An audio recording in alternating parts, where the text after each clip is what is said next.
Hey, everybody, and welcome back.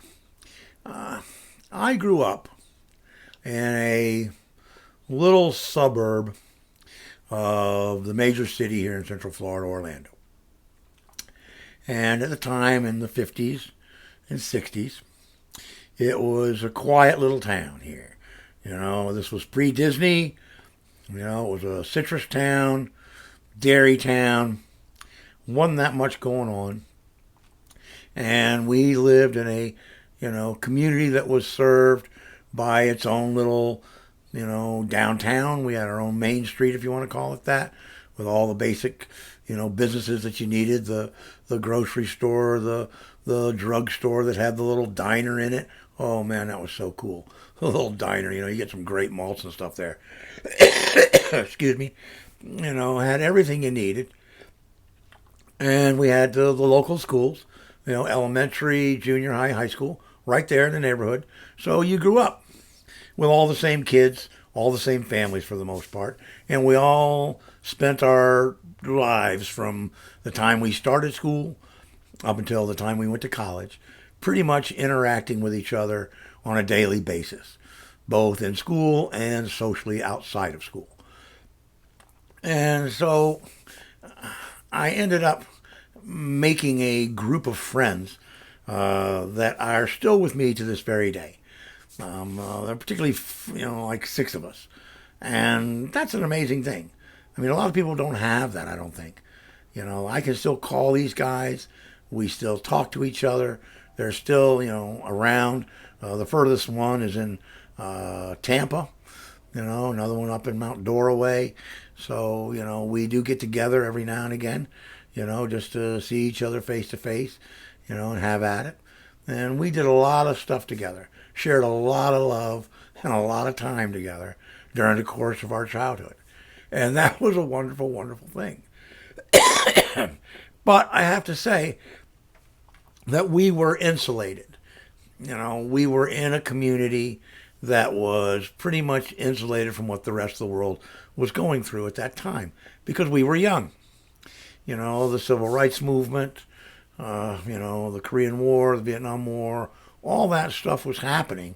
But it really wasn't affecting us because we were young and, we didn't really sit in front of the television set and watch Walter Cronkite with everybody all the time. So it just didn't affect us. And we just kind of went about our lives and enjoyed everything we could do to have fun. We were kids. That's what we wanted to do. We wanted to have fun. And, we were able to walk ourselves to school from like the second, third grade. That's 4, 5, 6 blocks. You can't find people doing that today, probably, but we did it back then. And nobody really had an issue with it. And, I look back, I don't recall mass shootings, stabbings, kidnappings, any of that sort of stuff. It just didn't happen. And it was kind of like the idea of, you didn't lock your doors. You know? It was just an entirely different world back then. It was after World War II. The United States ruled the world. We were rebuilding Europe, rebuilding the Far East, all of the people that got destroyed in the war. We were rebuilding them. We were manufacturing everything and anything. We were providing the world with everything it needed. And we were rebuilding our entire nation ourselves. And we were sending all of our people to college. We were doing all this stuff. It was the greatest period of social democracy this country has ever seen. And it was just this wonderful, positive period where everyone was just, we had come through World War II, this nasty, horrible event, and everybody was positive. Everybody was looking to the future. Everybody was going to get a bigger piece of the pie. Everyone was going to get that respect. Or so we thought. That's what we thought. We were unaware of all of the things that worked against those ideas, like the civil rights movement. And it's odd because, had I been born earlier, 10, 15 years earlier, I like to think that I would have been one of those people that would have put my life on the line, for the civil rights movement and to protest the wars. I don't know that I would have, but I like to think that I would have. But, that was the world we lived in back then.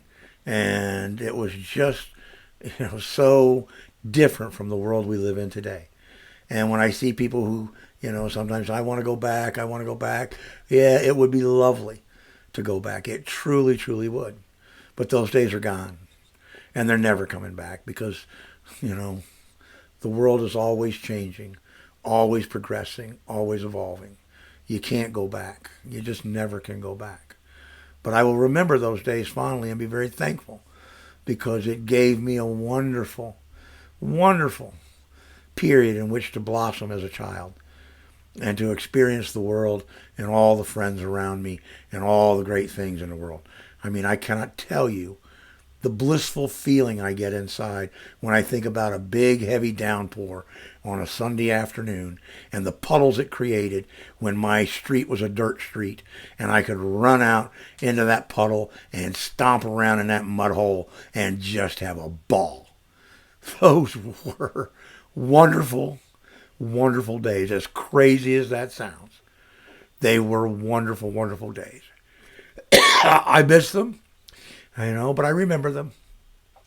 And, as I became an adult, that period colors my mind because I think of it and the gentleness of it and the kindness of it. And even though there were things that weren't so good about the world around me at the time that I was unaware of, I grew to a point in my adulthood where I wanted to try to extend the kindness and the gentleness to those things and try to rid the world of some of that sadness and anger if I possibly could. But that's for another video. So I miss those days. I wish them well. And hopefully someday in the future, we will have those kinds of days again, or at least something similar to it, so that our kids have those moments of bliss flopping around in a lovely mud hole. Thanks. Peace. And everybody hang 10.